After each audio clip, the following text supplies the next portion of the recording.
Hi guys, my name is Trista, and today I just wanted to talk a little bit about attachment styles, and I wanted to specifically address something that comes up a lot whenever I'm talking to friends or family or people who know me personally and are kind of in my space enough to know it, and that is why my boyfriend and I sleep and kind of live in two completely separate rooms on opposite sides of the house.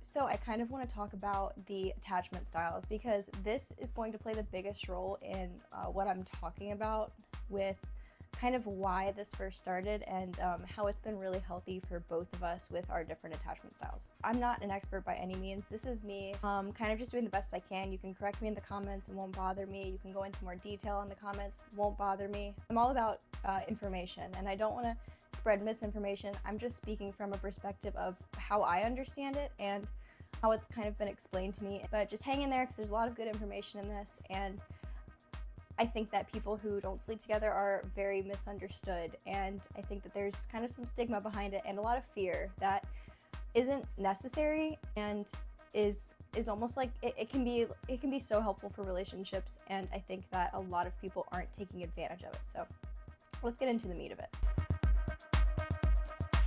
Anxious attachment style is essentially, from my understanding in therapy, created by an adult who as a child was maybe given too many opportunities to have to be an adult, maybe forced to be an adult too soon. This really looks like a child having to hold and fix the feelings of an adult from a young age. So maybe you have a parent who is highly emotionally volatile. Maybe you just have a parent who is very sensitive and they rely a little bit, maybe too much, on their child for emotional support. This can lead to a lot of discomfort around big emotions and big emotional needs. So this can look like growing up into an adult who, whenever your partner is having a big emotional reaction, this can essentially look like wanting to run far away from it. And it's not the wanting to run away from it that is where the intention lies. Where the intention lies is whenever they were a child, they lived in a place where there was no escaping those big emotions, and their survival and their happiness and their day-to-day life really depended on them being able to handle it, and them kind of being forced to handle it in order to just sort of get through the day. That's what a normal day would look like.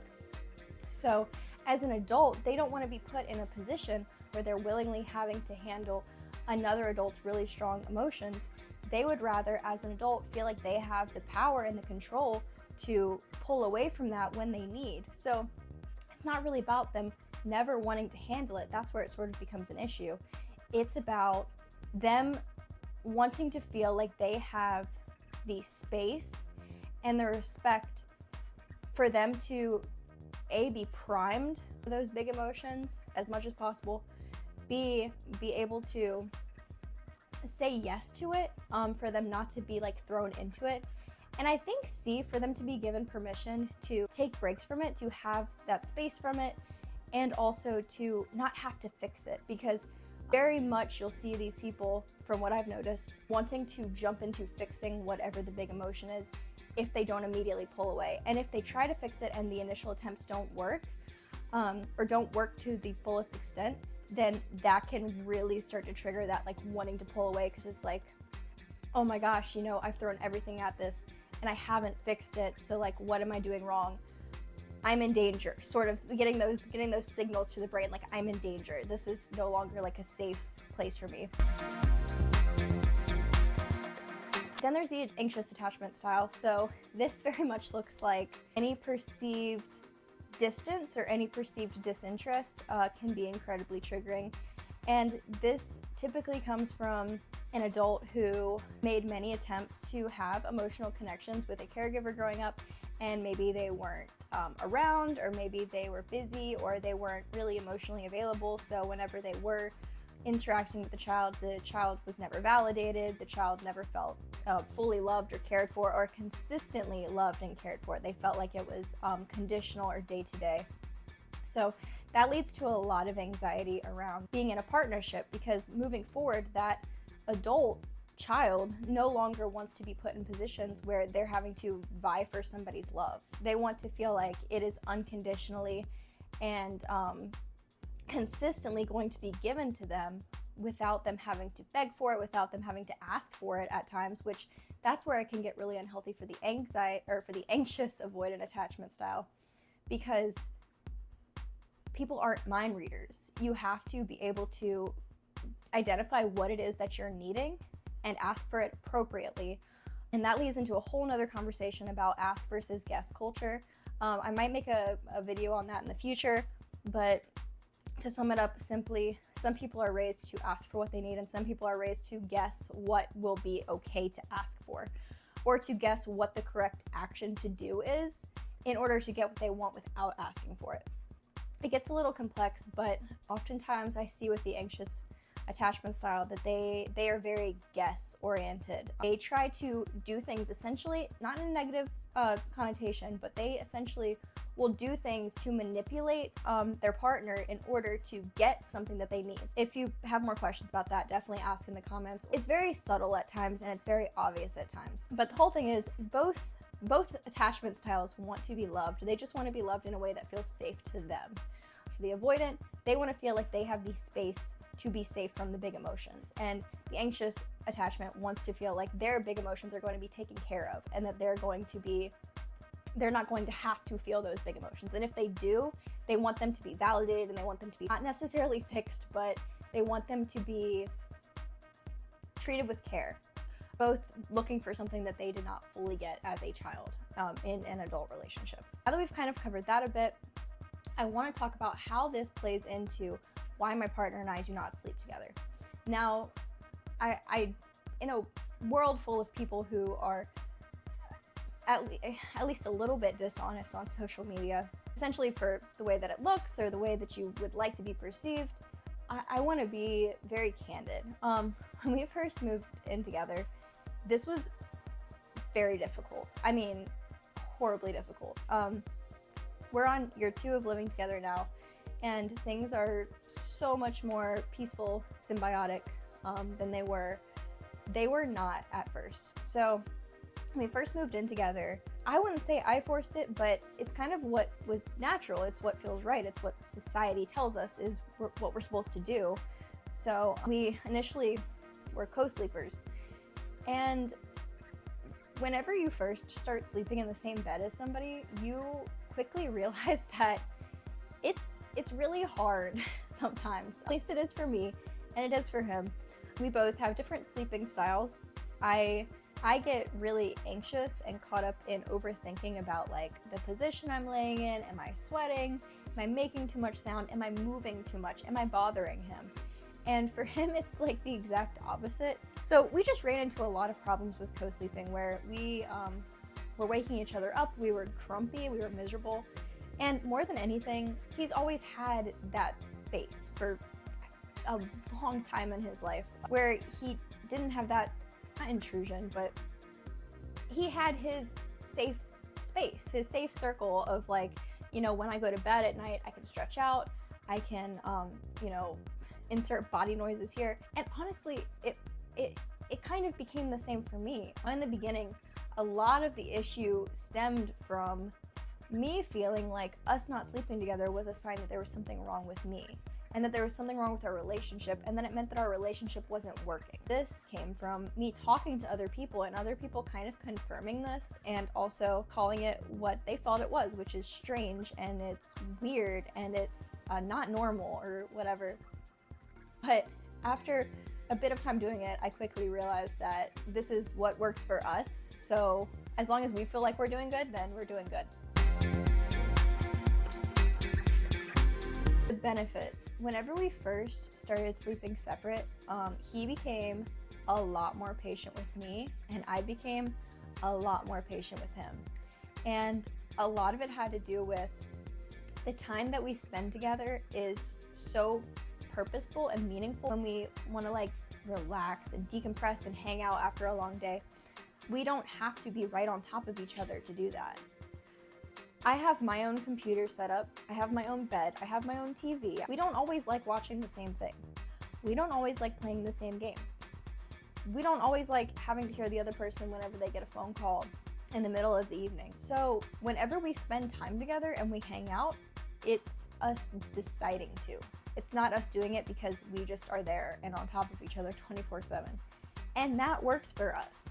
Before we started doing that, what our evenings looked like were him being on his computer and doing his own thing, and me also being in his room, just laying in bed, trying to find something to watch and not really doing anything because as an anxious attachment style, I felt like I needed to be there. I felt like I should be there. I felt like we should be in the same room. We should be breathing the same air. Like we needed to be together. Like that's what couples do, right? They spend all of their time not working together.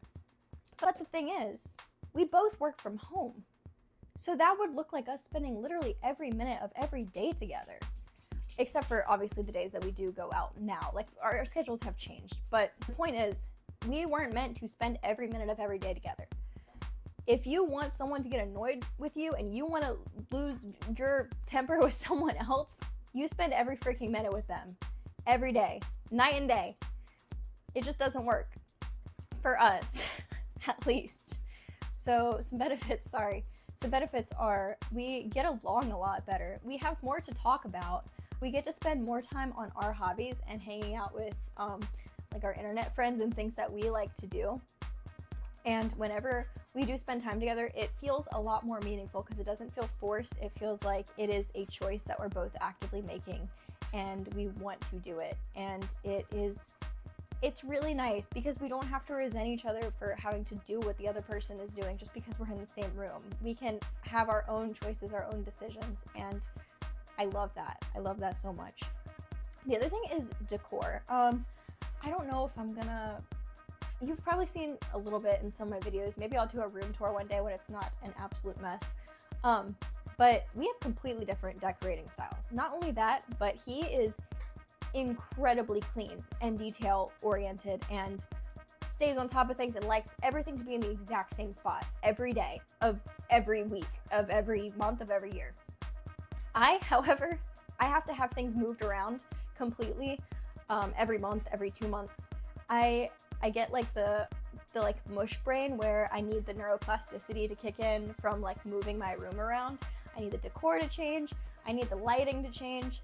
I am horrible at doing laundry. I'm not really, I guess messy is the right word. I'm messy. Like I like to have clean places, but I also don't mind having like a bunch of unfolded laundry laying on my chair, my love seat, whatever you call it.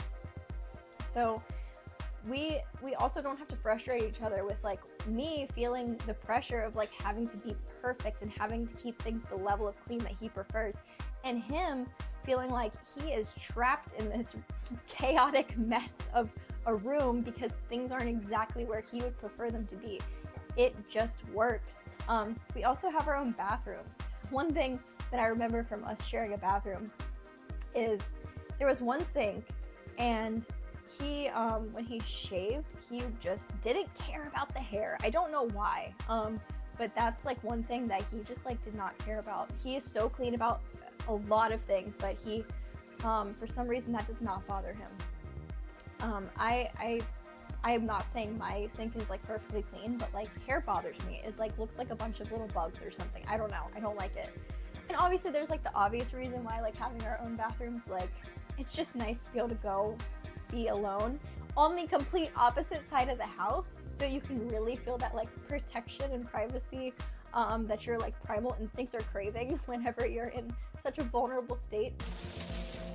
And yeah, it's nice to have that separately decorated as well. I have LED lights everywhere. My bathroom's pink, my room is purple, so that's just what works for me. I also like to keep YouTube videos running almost all the time on my TV, obviously not when I'm recording, so that really works for me too, and that does not work for him because he does not like the YouTubers that I like.